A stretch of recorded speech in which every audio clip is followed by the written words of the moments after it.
A esta hora quiero darle la bienvenida al programa al actual magistrado del Tribunal Constitucional, el doctor Pedro Hernández. Bienvenido. ¿Cómo está, Diego? Buenas noches. Sus órdenes. Gracias por acompañarnos. Quiero comenzar por el tema del día, ¿no? Es el tema de Ollanta Humala. Su tribunal ha dispuesto anular el proceso penal contra el expresidente por lavado de activos. ¿Qué comentarios? Bueno, en primer lugar que hay varios temas del día, ¿no? Está el señor Humala, está el señor Cerrón, con una resolución aclaratoria, pero en general simplemente nada que sorprenda a quien conoce un poco la jurisprudencia del tribunal.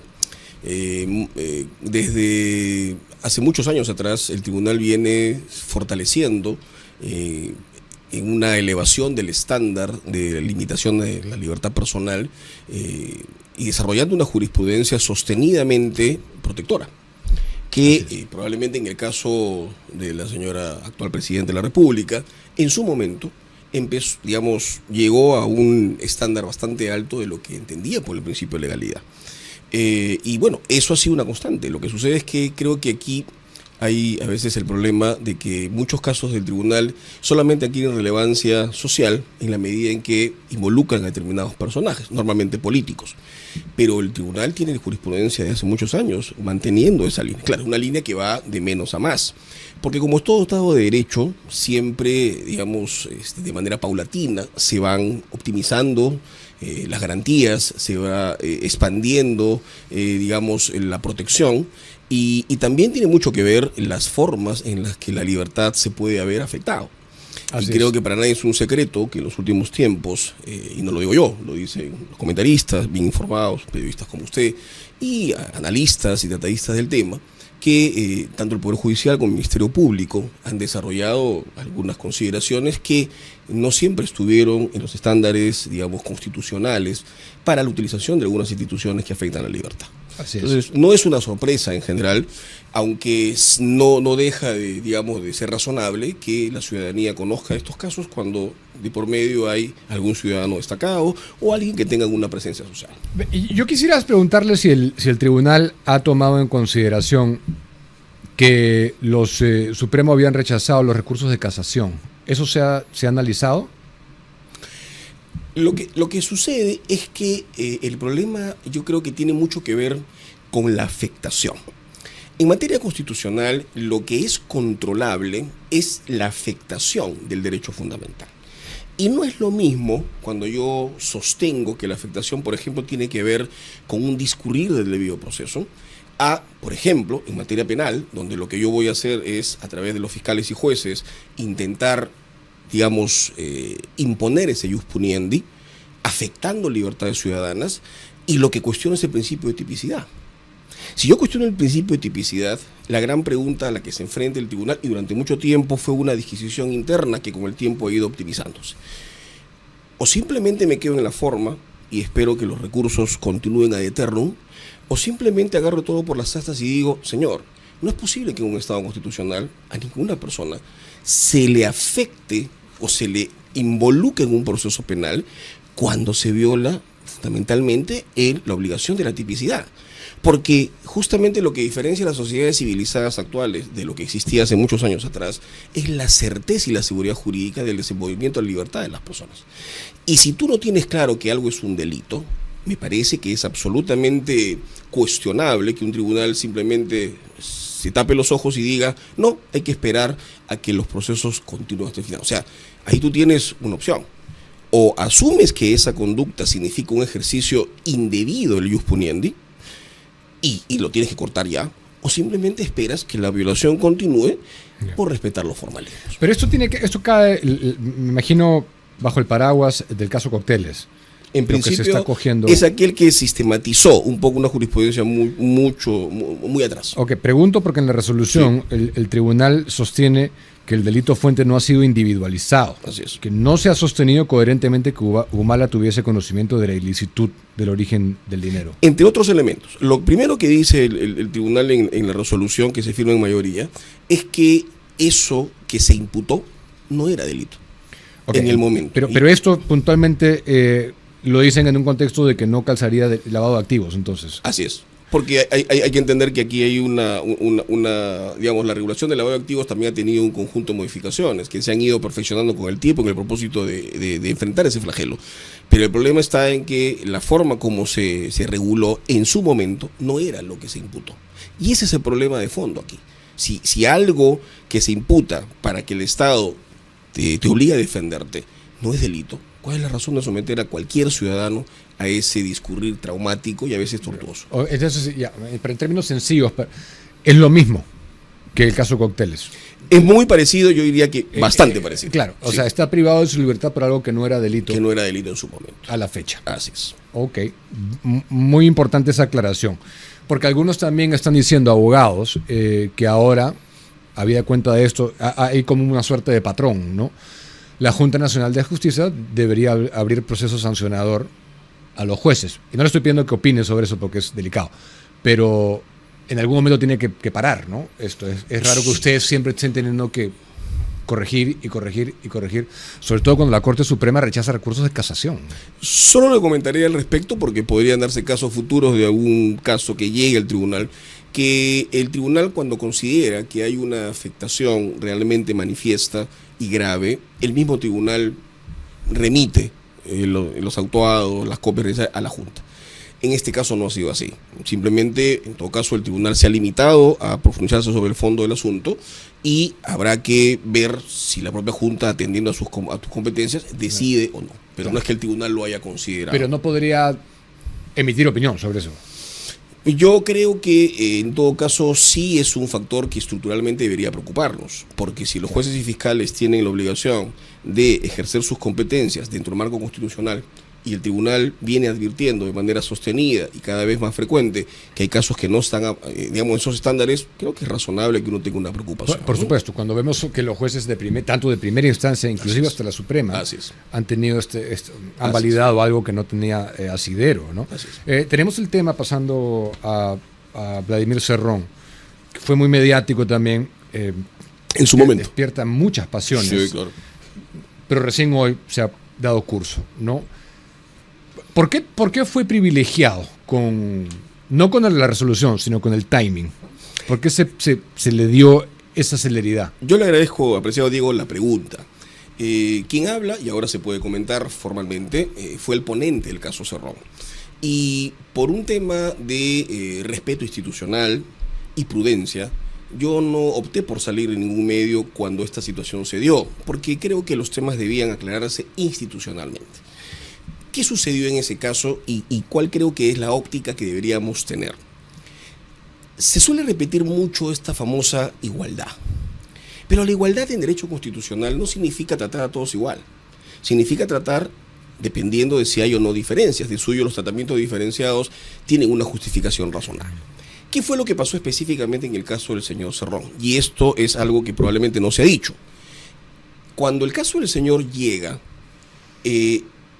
meses antes, sin saber el timing de en que ese caso iba a llegar al tribunal, el tribunal, a portas de un proceso electoral, ¿qué cosa advirtió? En un contexto en el cual hay que recordarlo con un pequeño paréntesis. En el Perú, la regulación procesal constitucional no admite un amparo electoral.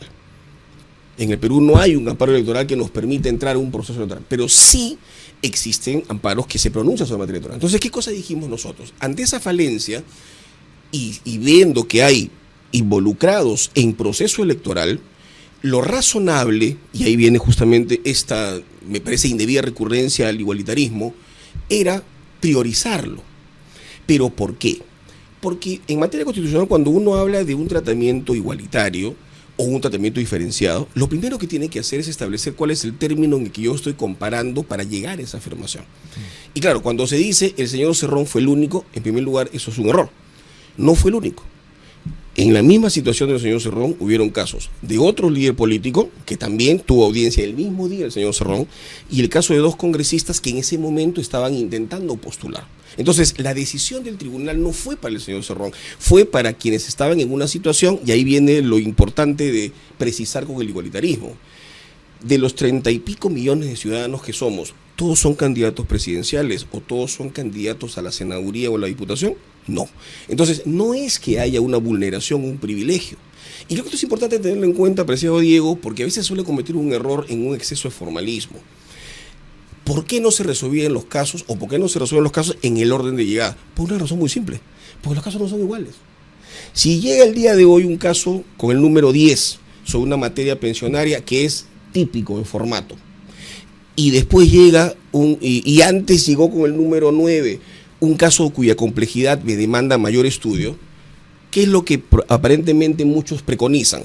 Deberíamos primero resolver el 9 y esperar que el viejito se muera para su pensión. Eso es un absurdo en materia constitucional.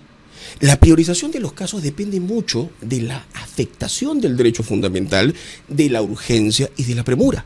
Y eso el tribunal lo tiene establecido de años. Lo que sucede es que, vuelvo a repetir, estas cosas a veces salen a la luz cuando hay un caso de alguien trascendente. En el caso del señor Cerrón, y espero con eso haberlo aclarado, lo que sucedió fue una priorización por la premura ante el proceso electoral y los plazos del calendario que son exactos para definir los que estén participando en una elección tienen una priorización. Además, y ahora sí, mencioné el caso general, ahora vamos al caso puntual. El señor Cerrón era el único candidato presidencial que tenía esa situación. Entonces no hay aquí un privilegio, hay un tratamiento diferenciado atendiendo a que siendo candidato presidencial, ojo, no lo definió el tribunal, lo definió el jurado al momento de escribirlo. Y si era candidato presidencial, lo lógico es, para viabilizar su posibilidad de postular, que participe en la campaña. Eso fue lo que justificó. Pero ojo, un dato adicional, y con esto cierro la explicación, que espero no haya sido muy extensa. Ver el caso o tener una audiencia no significa resolverlo. De suyo la realidad ha demostrado que el caso tenía tal complejidad y generó tanta discusión interna que mire cuántos meses han pasado y recién se ha resuelto hace 2 o 3 semanas. Entonces, una cosa es programar una audiencia, que es el trámite formal, después del cual ya está expedito para sentenciar, y otra cosa es una indebida privilegiación, que creo que hoy es lo que no ha sucedido en este caso. Entonces, yo le agradezco la pregunta, porque eso me permite hoy recién aclarar algo que se ha venido sosteniendo con calificativos que a veces me parecen un poco impertinentes y alzados. Pero ahí la muñeca política fue de su abogado, el doctor Abanto. No, que se equivoca. ¿Cuándo interpuso el recurso? ¿Cuándo lo metió ahí? No recuerdo las fechas. ¿En diciembre? Creo que sí, no recuerdo la fecha exactamente, pero el problema no fue la fecha en que Abanto lo planteó o no, o el abogado de tal o cual. El tema fue el criterio del tribunal. Cuando la presidenta en ese entonces, doctora Pacheco, señaló que hubo un acuerdo del tribunal, eso fue cierto. Se discutió en el Pleno y se hizo conocer de que a puertas del proceso electoral se iban a priorizar estos temas. ¿Por qué? Por la lógica electoral que le estoy mencionando. Entonces, se priorizó a todos, a los otros 2 congresistas y al otro candidato también, igual que Cerrón. Le comento, estimado Diego, el día de la audiencia del señor Cerrón se vio de los casos de los otros congresistas. Lo que sucede es que llamaba la atención es más del señor Cerrón. No voy a mencionar los nombres, pero usted lo puede verificar, pues es un periodista acucioso. En esa audiencia hubieron políticos que estaban en proceso de participación. Ok, entonces usted descarta que haya habido un privilegio, una priorización del caso. En absoluto. Yo creo que tal vez y esto tenemos que reconocer una autocrítica institucional más que personal. Yo creo que en ese entonces la presidenta Pacheco, con la característica de transparencia que la caracteriza, ella pues inmediatamente dijo, oye, vamos a parar el tema, vamos a averiguar. Y tal vez no tuvo la mejor expresión hablar de irregularidad. Pero al final se sometió esto a un análisis, se vio y era una situación permanente que pasaba eso. Tanto así, y con esto cierro para no cansarlo más, que el propio Pleno consideró necesario tomar la decisión de manifestarlo en un comunicado. He visto por ahí que algunos señalaban que fue un comunicado de la oficina de imagen. No, fue una decisión del Pleno que se aprobó con la votación de la señora Pacheco y que se formalizó por la oficina de imagen, que no es lo mismo. Esta percepción que tiene un sector de la gente de que el tribunal trabaja con el Congreso en pared, ¿es una narrativa? ¿O usted diría que coincidentemente le han dado la razón en sus atribuciones más de una vez? Yo creo que hay muchos aspectos que podrían estar detrás de una respuesta a esa pregunta tan interesante y acuciosa. En primer lugar, el sistema de selección que se tiene en el Perú es probablemente lo que más la gente cuestiona. Los que eligen a los elegidos, hay una suerte de gratitud, ¿no? Qué sé yo. Cosa que, por cierto, no siempre es necesariamente así. Para empezar, no es que el Perú optó por ese modelo porque quiso. De suyo, si uno analiza el derecho comparado en general en todos los países del mundo, participación más o menos, quien toma la decisión final de elegir a los altos funcionarios del Estado es el Parlamento. Y la razón es muy simple, porque es el Parlamento el que teóricamente representa a la ciudadanía. Y en el Perú pasa lo mismo con el BCR, pasa lo mismo con el defensor. O sea, no es una casualidad. Primera precisión. Segunda, yo creo que hay una suerte de sesgo o prejuicio que uno lo entiende, pero que es bueno aclarar. No siempre los tribunales constitucionales, en su rol de control, significa que tengan que oponerse por oponerse. Y creo que eso es un problema que a veces muchos no terminan de entender. Por ejemplo, cuando uno sostiene que un tribunal constitucional es un tribunal de defensa de derechos fundamentales, eso hace 20 o 30 años era cierto. Pero hoy en día, las concepciones modernas del derecho constitucional dicen que el tribunal defiende la Constitución. Y en la Constitución hay derechos fundamentales, hay principios, hay bienes jurídicos protegidos, hay valores. Entonces, una contemporización te lleva no siempre a entender que el tribunal va a terminar agarrándose a puñetazos con quien critica. Y un tercer elemento que me parece muy interesante, si uno analiza las sentencias del tribunal, en muchos casos al Congreso se le ha corregido la plana. Lo que sucede es que parecería que acá la concepción está en el segundo argumento que mencionaba. Se entiende que el control constitucional es siempre pelearse con el Congreso. Y creo que eso es un error. Porque a veces el tribunal controla interpretando. Porque a veces el tribunal controla precisando un concepto oscuro o ambiguo. Bueno, hay competenciales en que no se le da la razón al Congreso, como tampoco se le da a la Junta Nacional, como tampoco se le da a la Defensoría. Y eso no significa que el tribunal esté en una permanente discusión. Lo que pasa es que tenemos que entender que el rol del tribunal siempre es incómodo a alguien, porque el tribunal corrige, y a nadie le gusta que lo corrijan. Entonces, pero focalizar solo la atención al Congreso creo que es injusto, creo que no tiene asidero, porque si bien es cierto, en la lógica de la selección, el problema no es quién te elige, el problema es a quién eliges. Si nosotros hubiéramos llegado al tribunal, y lo digo con mucha humildad, por deber favores políticos, es una cosa. Pero todos los que hemos llegado al tribunal, en este tribunal, y eso sí lo digo categóricamente y lo puedo corroborar, hemos sido sometidos a un proceso de 8 meses de evaluación. 8. Primera vez que en el Perú se seleccionan a los miembros del tribunal con ese proceso. Yo he escuchado, y sin mencionar nombres, antiguos magistrados muy confrontacionales a veces con nuestras sentencias actuales, que dicen que el tribunal está perdiendo el rumbo, que no puede pasar. Y a mí me gustaría saber si a ellos lo seleccionaron con esa rigurosidad de nosotros. Pero más allá de eso, que es una anécdota, lo cierto es que al final uno habla por sus sentencias. Y lo que se trata es de leer las sentencias y ver los argumentos, más allá de solamente quedarse con el fallo. Porque a lo mejor el fallo declaró infundada una demanda, pero sí señala un sentido interpretativo que al Congreso lo exige o lo obliga a corregir la plana. Así es. Hay, ahora que hablábamos de jueces que están, hay que decirlo, ¿no?, incurriendo en prevaricato, son activistas, no quieren cumplir la ley, entre ellas la 32.107, por decir una, ¿no?, la 32.107 en este caso, que ya ha sido validada por ustedes y declarada constitucional. Hay mucha gente de las salas que invoca el control difuso, control convencional también. Y hay una tanda de abogados de muy alto perfil que sostienen que la Constitución prima siempre. En el tema de control de convencionalidad, ¿cuál es su postura? Bueno, mi postura es muy clara y quien trabaja algunos temas a nivel académico está un poco atado a su pensamiento. Entonces hay cosas que se escribieron y no se pueden cambiar, salvo que justifique razonablemente, porque es posible que los seres humanos evolucionemos. Algunos involucionan, pero espero que no sea mi caso. Yo tengo una posición muy clara sobre la convencionalidad. Para mí la convencionalidad es una dinámica que nos obliga a insertarnos en un mundo cada vez más globalizado, pero el problema no es ese. El problema es cómo aceptas tú como Estado insertarte. Y ahí viene la gran discusión. Para algunos, con una tendencia un poquito más internacionalista, hay una relación prácticamente de subordinación entre el Estado y el derecho internacional. Para otros, en los que yo me encuentro, esa relación tiene que ser de un respeto mutuo y de una armonización prudente. ¿Eso qué significa? ¿Negar la existencia de un derecho internacional y la posibilidad de estar sujetos a obligaciones internacionales? Jamás. Pero tampoco significa asumir que necesariamente las decisiones siempre son atinadas y son acertadas. Entonces, yo siempre soy de los que he tratado en la medida de lo posible de establecer una relación respetuosa mutuamente entre estos dos órdenes constitucionales. Y Usted mencionaba el hecho, por ejemplo, de estos problemas que se generan con algunas conductas de algunos magistrados del Poder Judicial que no respetan nuestras sentencias. Creo que eso es uno de los retos que tenemos, por ejemplo, en este tribunal. Cada tribunal, y quienes hemos seguido un poco la historia por nuestra especialización hace muchos años del Tribunal Constitucional, sabemos que cada tribunal tiene sus propios retos. El Tribunal Alborlandini salió de una dictadura, el Tribunal X tenía otro problema.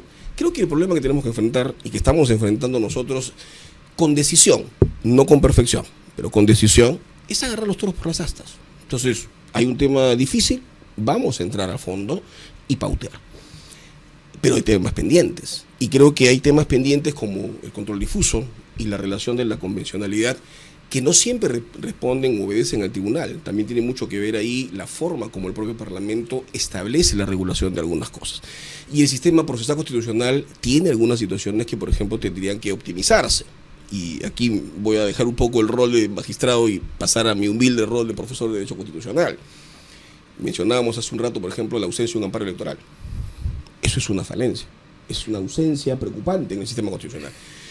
Otro problema, por ejemplo, por mencionarlo uno, ¿no? O sea, el hecho de que el tribunal conozca solamente las resoluciones denegatorias es un problema también, porque puede darse caso que una situación de absoluta trascendencia nacional, como por ejemplo ver si un programa de televisión puede ser emitido o no, se dé en una corte superior cualquiera y simplemente se disponga la salida de un programa. Pregunta, en un mercado de ideas a nivel nacional, ¿eso podría ser una decisión que la tome una corte superior o debería ir a un tribunal constitucional? En el Perú no puede llegar. ¿Por qué? Porque nuestro sistema procesal constitucional lo impide. Porque el tribunal solo conoce resoluciones denegatorias. En otras palabras, yo puedo tener una sentencia a favor del derecho fundamental, pero que me afecta a otros bienes, y el tribunal no la ve. Eso es increíble, ¿no? Y como, no sé si es increíble, real en el Perú, pero es motivo de algo que deberíamos corregir. Lo mismo pasa con el control difuso, por ejemplo. ¿Cómo se corrige eso? ¿Hay que cambiar la ley orgánica o es una modificación Eso es una modificación constitucional? Claro, en la Constitución, 87. porque esa limitación está en la Constitución. El control difuso también es todo una discusión pero, académica, por ejemplo. Pero volviendo a la pregunta original, Claro que ¿cuál debe primar? En su opinión, ¿constitución, convenciones? No voy a mencionar nombres, pero este debate lo hemos tenido al interior del tribunal. Mi rol, y yo fui elegido, y tuve el honor de ser elegido magistrado del Tribunal Constitucional. Mi rol es defender la Constitución. Y desde la Constitución, ver cómo nos integramos como Estado soberano a un derecho internacional, no al revés. Entonces, en esa materia sí que tiene que primar la Constitución. En mi posición, claro creo que es lo más adecuado. De suyo, perdón, para terminar la idea, si me permite, de suyo el tribunal tiene sentencias muy antiguas, que a veces la gente olvida y se queda con las sentencias nuevas pensando que son lo mejor. No, hay líneas que son jurisprudenciales antiguas. La sentencia 047 de 2005 del tribunal, año 2006 se dictó, establece cuál es la jerarquía normativa del sistema peruano. Constitución. Sí. Claro, pero reforma lo digo porque hay cosas que no quieren. Y tratados internacionales. Sí. Entonces, cuando yo hablo de un control de convencionalidad, estoy alterando esa concepción. Absolutamente. Y eso es motivo, por lo menos, de una discusión. Eso es lo que hemos dicho siempre. Pero como vivimos acá y en el Perú pasan cosas raras. Bueno, última pregunta, doctor, para terminar. Claro. ¿Cómo va el proceso de Dina Boluarte? Y tiene que zanjar el tema de la vacancia que nos ha tenido como hemos estado todos estos años. Bueno, esperando que no ha sido todavía visto. Todavía no. Okay. Todavía no. Yo creo que eso es importante. No obstante que ya ha cambiado el Parlamento y todo, yo creo que eso es importante, zanjar ese tema. Han habido muchos temas importantes que se han tenido que abordar, ¿no? De suyo, creo que si usted me preguntara de qué cosas, por ejemplo, uno podría destacar este tribunal, creo que han habido temas que se han abordado sin ningún tipo de rescamón. Y vamos en esa línea. Parametrar qué cosa es incapacidad moral permanente. Y ahí yo creo que el tribunal, opinión personal, por cierto, tiene una deuda con el país. Claro, como la tuvo en su momento Chirino Soto y hay que ser absolutamente autocrítico, ¿no? Cuando la tuvo en su momento, cuando por ejemplo habló de la cuestión de confianza, ¿no? Sí. 3 sentencias le llevó al tribunal de entonces a abordar un tema para después decir no lo puedes hacer. Claro, ya había pasado la eliminatoria FAL. Pero se hizo. Así es. Pero se hizo. Pero exactamente igual en el tema de la incapacidad moral, ahí hay un problema, porque cuando se intentó abordar, el tribunal decidió no hacerlo. Entonces yo creo que ahí tenemos todavía una deuda y esperar con paciencia que llegue y afrontarlo en su momento con siempre buscando defender la Constitución, los valores republicanos, más allá de las caras y los colores. ¿Será este año, cree usted? ¿Se verá este año? No podría decirle, pero cuando llegue se verá con toda seguridad. Nuevamente, ha sido usted muy amable. Gracias a usted por la invitación, Diego, y a su disposición siempre. Por visitarnos. Gracias.